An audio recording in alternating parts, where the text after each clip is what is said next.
Dios no ama a los pecadores.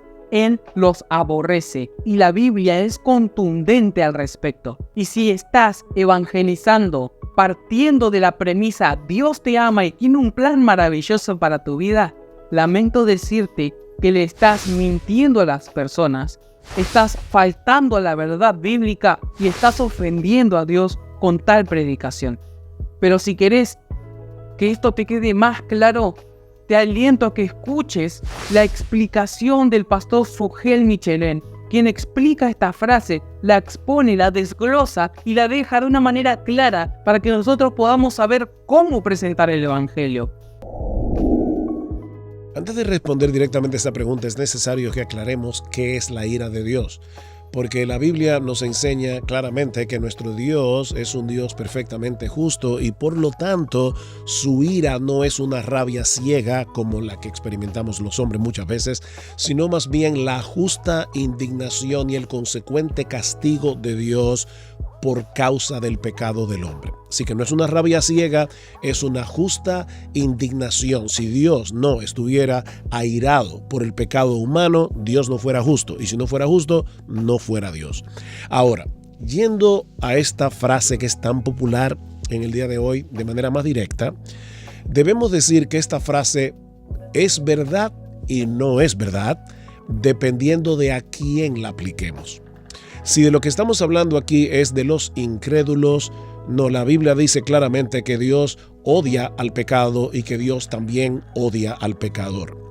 Nuestro Dios puede en su propio carácter mezclar en una forma perfecta su amor, su bondad, su compasión, su misericordia con su justicia, su santidad, su ira, y en ese sentido la Biblia dice claramente que nuestro Dios está airado contra el impío todos los días, dice en el Salmo 7, versículo 11. Dice en Efesios capítulo 2, versículos 1 al 3, que nosotros por causa de nuestro pecado somos por naturaleza hijos de ira, lo mismo que los demás, es decir, hijos que merecen ira o hijos que son caracterizados porque vamos a recibir, si no nos convertimos al Señor, la ira de Dios por causa de nuestros pecados. En Juan capítulo 3, en el versículo 36, dice que el que cree en el Hijo tiene vida eterna, pero el que no obedece al Hijo no verá la vida,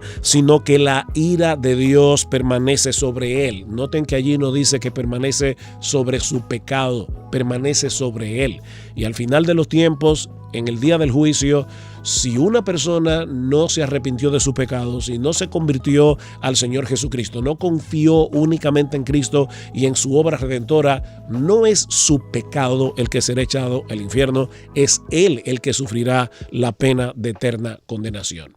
Entonces, si nos estamos refiriendo a los incrédulos, Dios aborrece su pecado y Dios aborrece al incrédulo y su ira está sobre él todos los días. Y eso no impide que Dios, en su amor y en su gracia, que se conjuga en su carácter, con su ira, con su justicia, eso no impide que Dios también le haga bien a los impíos. Dice la Escritura en Mateo capítulo 5 que Él hace salir su sol sobre malos y buenos y hace llover sobre justos e injustos. Nuestro Dios tiene un balance perfecto en su carácter.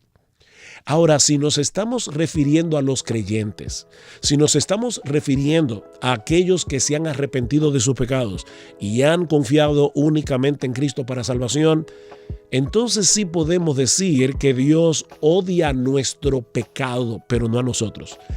Más bien Dios nos ama con un amor eterno, de tal manera que nos escogió para salvación desde antes de la fundación del mundo. Así que Dios nos disciplina, Dios obra en nosotros para hacernos cada vez más semejantes a nuestro Señor Jesucristo, porque Dios odia nuestro pecado, pero Dios no nos odia a nosotros. Su corazón para nosotros es de puro amor, de pura bondad y de pura compasión.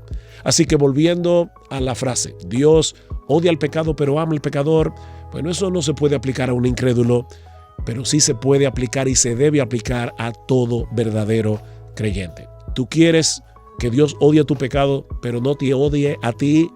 Ven a Cristo en arrepentimiento y fe. Acepta por la fe el plan maravilloso de salvación diseñado por Dios a través de la persona y la obra de Cristo, y tú también serás partícipe del amor, de la misericordia de nuestro bendito Dios, que es perfectamente santo, perfectamente justo, pero también perfectamente bueno y perfectamente amoroso. Entonces, esta frase aplica a los hijos de Dios. Por supuesto que Dios ama a sus hijos y aborrece su pecado, pero no es así con el incrédulo. El incrédulo permanece bajo la ira si no se arrepiente. Para arrepentirse, ¿qué es lo que necesita? Comprender su situación delante de un Dios justo y santo. Y para ello, Dios nos ha brindado dos herramientas fundamentales: la eternidad y la ley. Sobre la eternidad leemos en Eclesiastés capítulo 3 versículo 11 que dice que Dios ha sembrado eternidad en el corazón de los hombres. Y sobre la ley leemos en Romanos capítulo 2 versículos 14 y 15 que Dios también ha puesto las obras de la ley en el corazón de los hombres. Esto quiere decir que todas, absolutamente todas las personas saben que hay algo más allá después de la muerte y saben que quebrantar la ley de Dios es algo malo y que ofende a Dios. Quizás algunos lo niegan, pero en sus corazones lo saben porque Dios lo ha puesto ahí de manera perpetua. Entonces, cuando nosotros vamos a predicar, no es algo ajeno lo que estamos hablando. Quizás algunos puedan fingir que no creen sobre la vida después de la muerte, pero en su interior lo saben y nosotros tenemos que pararnos y plantarnos con convicción bíblica, entendiendo que ellos no son ajenos a los conceptos que les estamos presentando. Continuando con la argumentación, lo que tenemos que hacer es valernos de las herramientas que Dios nos ha dado.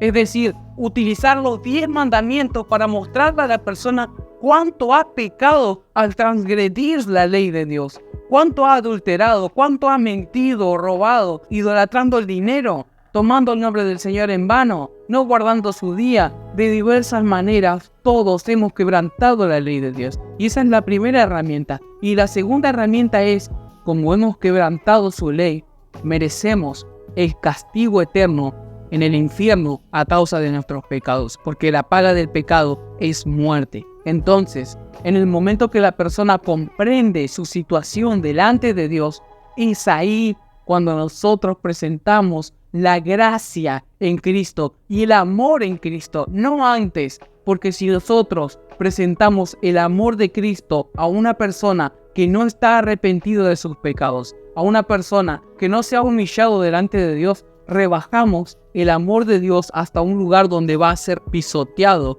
por el pecador no arrepentido. Pero cuando nosotros presentamos la ley de Dios y presentamos el destino final de aquellos que quebrantan la ley de Dios y la persona es contristada por el Espíritu Santo y confrontada por el Espíritu Santo, es ahí el momento de presentar el glorioso evangelio de nuestro amado y bendito Salvador. Te aliento a que uses las herramientas que Dios te ha dado para presentar el evangelio bíblicamente y para que hables del amor bíblicamente, para que no rebajes el amor de Dios hasta donde los pecadores puedan pisotearlo, y para que hables del amor de Dios como Cristo lo hizo, como lo hicieron los apóstoles, como lo hicieron nuestros hermanos a lo largo de la historia de la iglesia, y como el Espíritu Santo usa su palabra. Si querés saber más sobre cómo presentar el evangelio de una manera bíblica y que agrade a Dios sobre todas las cosas antes que a los hombres, te dejo este video de Paul Washer donde él te enseña más recursos sobre el evangelismo. Esperemos que este material le haya sido de edificación. Si desea recibir más contenido como este, suscríbase a nuestro canal y deje en los comentarios cuáles han sido sus impresiones. Oramos para que la gracia y la paz de nuestro Señor los acompañen. Amén.